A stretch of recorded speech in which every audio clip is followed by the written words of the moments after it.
Hello बच्चों, स्वागत है आपका हमारे यूट्यूब चैनल ओम लर्निंग क्लासेस में। तो आज का हमारा टॉपिक है retiring of a bill under rebate. तो बिना समय को बर्बाद किए चलिए हम अपना वीडियो शुरू करते हैं। तो डेट तिथि से पहले बिल की वापसी या भुगतान का सिंपल सा मतलब होता है, जैसे मान लीजिए कि एक ड्राइवर है ए और दूसरा ड्राइवर है बी। ठीक है, इन्होंने माल क्या किया, आपस में ए ने बेचा है, बी ने खरीदा। तो इसने परचेस किया, इसने सेल किया ए ने, और बी ने क्या किया, परचेस किया। उसके बाद क्या हुआ कि बिल लिखा गया, तो बिल लिखने की एंट्री ए कर लिया और बिल पर स्वीकृति देने की एंट्री बी ने कर ली। अब बिल जो है वो हमारा मान लीजिए 3 मंथ्स का था। ठीक है, 3 मंथ्स का था हमारा बिल। तो बी जो है वो 3 महीने से पहले ही ए के पास आता है। 3 महीने से पहले मान लीजिए कि 2 महीने ही बीते थे, तो सेकंड मंथ में ही क्या हुआ, जो है बी वो आया ए के पास। ठीक है, ए के पास आया और बोला कि हम आपके बिल का भुगतान अभी ही कर देते हैं, मतलब हम 3 महीने का वेट नहीं करेंगे, हमारे पास अभी ही पैसे का इंतजाम हो चुका है, तो हम आपका बिल का जो पेमेंट है वो अभी ही तुरंत करना चाहते हैं, दूसरे महीने में ही। तो क्या होता है कि ए जो है वो बहुत ही खुश हो जाता है। ठीक है, ए बहुत ही क्या हुआ, अब खुश हो गया कि अब किसी का भी पैसा अगर टाइम से पहले मिले तो क्या होता है, वो बहुत ही खुश हो जाता है। तो इसे ही हम कहते हैं कि देय तिथि से पहले बिल की वापसी, यानी कि टाइम उसका पूरा हो रहा था 3 महीने पर, लेकिन उसको पहले ही 2 महीने में ही उसके पास पैसे का इंतजाम हो गया, वो 2 महीने में ही आ गया ए के पास, और उसने बोला कि हम आपके बिल का भुगतान पहले ही कर देंगे। अब क्योंकि ए खुश हो गया है, ठीक है, तो वो खुश हुआ है कि अरे भाई हमें पहले ही क्या हो रहा है, पेमेंट मिल रहा है। तो वो खुश होकर क्या करेगा, जैसे मान लीजिए कि 4,000 का बिल था, तो अब ए खुश हो गया कि हमें पहले ही हमारा पेमेंट मिल रहा है। तो ए खुश होकर क्या कहता है कि चलो तुम हमको 100 रुपये कम ही देना, तुम हमको टोटल कितना देना, 3,900 ही रुपये देना, क्योंकि तुम हमें पहले ही पेमेंट कर दे रहे हो, तो इसलिए हम बहुत ही खुश हैं, तो हम आप तुमको डिस्काउंट दे रहे हैं 100 रुपये का, तो तुम 100 रुपये मुझे मत देना, तुम हमें सिर्फ 3,900 देना। तो इसी डिस्काउंट को इस कंडीशन में हम यहाँ पे बोलते हैं रिबेट। यहाँ पर इसे डिस्काउंट ना यूज़ करके बिल ऑफ एक्सचेंज के कंडीशन में हम इसको बोलते हैं रिबेट। तो जब हम बिल के भुगतान होने की एंट्री करेंगे तो उस टाइम पे हम इसे भी मेंशन करेंगे, ड्राइवर की बुक में भी और ड्राइवर की बुक में भी। तो आइए देखते हैं जर्नल एंट्री क्या होती है। तो इसकी एंट्री कब होगी, जब बिल का भुगतान होगा। तो बिल के भुगतान मिलने पे जो ड्राइवर एंट्री करता है वो सिंपल से क्या करता है, कैश अकाउंट को डेबिट करता है और टू बिल रिसीवर कर देता है। ठीक है, अब क्योंकि यहाँ पर वो रिबेट जो है, यानी जो डिस्काउंट है वो दे रहा है, ठीक है, तो वो जो दे रहा है तो एक तरीके से खर्चा हो गया, उसका व्यय है, तो व्यय को भी हम क्या करते हैं, डेबिट करते हैं। तो यहाँ पे कैश अकाउंट के साथ साथ हम क्या करेंगे, रिबेट अकाउंट को भी डेबिट कर देंगे और टू बिल रिसीवर हो जाएगा। अब जैसे मान लीजिए 4,000 का बिल था, तो बिल के सामने हम 4,000 दिखा देंगे, 100 रुपये रिबेट के सामने, और 3,900 टोटल ड्राइवर को मिला, तो 3,900 कैश अकाउंट के सामने दिखा देंगे। तो ये एंट्री हो जाएगी ड्राइवर में। और ड्राइवर में जैसे इसकी अपोजिट एंट्री होगी, क्या होगी, बिल्स पेपर अकाउंट डेबिट कर देगा वो टू कैश और टू रिबेट कर देगा।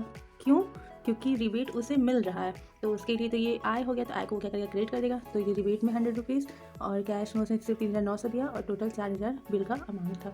तो ये 2 सिंपल सी एंट्री होती है जब देय तिथि से पहले बिल की वापसी होती है। तो चलिए अब हम इसे एक न्यूमेरिकल से और अच्छे से समझ लेते हैं। तो क्वेश्चन दिया है हमारा कि सुधीर ने सुभाष के 4 माह के 1,200 रुपये के बिल पर जाके अपनी स्वीकृति कब दी है, 1 जनवरी 2020 को दी है। फिर देय तिथि से 1 महीने पहले ही सुधीर ने 5% प्रतिवर्ष की छूट के आधार पर बिल का क्या किया, भुगतान कर दिया है। अब हमें दोनों पक्ष की पुस्तकों में क्या करना है, आवश्यक लेखे करने हैं। तो आइए देखते हैं, सबसे पहले एंट्री किसकी बुक में होगी, ड्राइवर। यहाँ पर ड्राइवर कौन है, यहाँ पर ड्राइवर सुभाष है, तो सुभाष की बुक में हम एंट्री करेंगे। तो सुभाष की बुक में जो सबसे पहली जर्नल एंट्री होगी वो होगी बिल पर एक्सेप्टेंस मिलने की। तो जनवरी 1 को bill receivable account debit to Sudhir कर देंगे, 1,200 रुपये हम ये दिखा देंगे। उसके बाद बोला कि डेट से 1 महीने पूर्व ही क्या हुआ था, 5% छूट पे बिल का भुगतान मिल गया था। तो अब जनवरी 1 को बिल लिखा गया था और बिल जो हमारा वो 4 माह के लिए लिखा गया था। तो हमारा ड्यू डेट क्या था, जनवरी 1 से फरवरी 1, मार्च 1, अप्रैल 1 और मई 1। मई 1 हमारा ड्यू डेट आता और उसमें 3 दिन हम और एक्स्ट्रा जोड़ते, तो 4 मई जो है वो हमारा ड्यू डेट आता। लेकिन यहाँ पे बोला है ड्यू डेट से 1 महीने पूर्व ही, तो पहले हम जनवरी 1 से 4 महीने लेंगे तो क्या आता है, 1 मई आता है। तो 1 मई से 1 महीने पहले क्या आएगा, 1 अप्रैल आएगा। अब आप लोग सोचोगे इसमें 3 दिन हम लोगों ने काउंट क्यों नहीं किए, तो जब वो पहले ही भुगतान कर रहा है 3 दिन, तो हम लोग एक्स्ट्रा अपने मन से देने का रूल इसलिए है कि अगर मान लीजिए एकदम उसी डेट पर नहीं मिल पाता है पैसा, तो 3 दिन हम एक्स्ट्रा देते ताकि उस 3 दिन में तो हमारा पैसा हमें मिल जाए। लेकिन अब जब वो यहाँ पे पहले ही भुगतान कर रहा है तो उसको उस 3 दिन की ज़रूरत ही नहीं है, तो इसलिए हम लोग यहाँ पे 3 दिन एक्स्ट्रा जो उसे न जोड़ करके सीधे जनवरी 1 से 3 महीना अप्रैल 1 ही जोड़ेंगे एक भुगतान के टाइम के लिए। तो जो सिंपल सी एंट्री हो जाएगी हमारी बिल के भुगतान के समय, क्योंकि रिबेट है तो रिबेट के साथ हम एंट्री करेंगे, cash account debit, rebate account debit तो बिल रिसीवेबल अकाउंट, ये हमारी एंट्री हो जाएगी। अब जो हमारा बिल था वो 1,200 का था, अब इसमें रिबेट हम कैसे कैलकुलेट करेंगे, तो जो रिबेट होता है जैसे मान लीजिए हमारा बिल का अमाउंट कितना था, 1200 का हमारा बिल था, इस पर 5% की दर से रिबेट दिया गया है, तो 5% की दर हो गया। अब बिल का भुगतान कितने महीने पहले हुआ है, तो 1 महीने पहले हुआ है, तो रिबेट भी हम 1 महीने के आधार पर ही निकालेंगे, यानी कि जो माह होता है वो जितने महीने पहले भुगतान किया गया है उसे हम लेके चलते थे। यहाँ पर 1 महीने पहले भुगतान हुआ है तो इस हिसाब से निकालेंगे, तो इस हिसाब से हमारा जो रिबेट आएगा वो 5 रुपये आएगा। ठीक है, तो ये हमारा क्या हो गया, रिबेट का अमाउंट हो गया। तो इसे हम यहाँ पे 5 रुपये रिबेट के सामने दिखा देंगे और 1195 रुपये हमें टोटल मिला है। बस इन्हीं दोनों एंट्री को हमें यहाँ पे इस क्वेश्चन के आधार पे करना है। नेक्स्ट एंट्री जो है वो हमारी होगी ड्रावी की बुक में।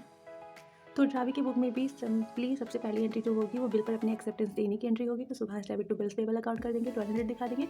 और नेक्स्ट एंट्री अप्रैल 1 को ही वो अपने बिल के भुगतान की एंट्री कर देगा, क्योंकि रिबेट मिला है तो रिबेट भी दिखाएगा, तो bills payable account debit to cash account to rebate account दिखा देंगे। अमाउंट हम आपको बता चुके हैं।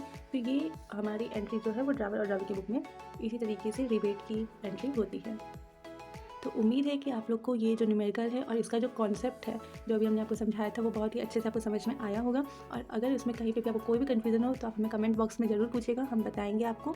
और अगर आपको वीडियो पसंद आया तो please like, share and subscribe करना बिल्कुल भी मत भूलिएगा। Thank you.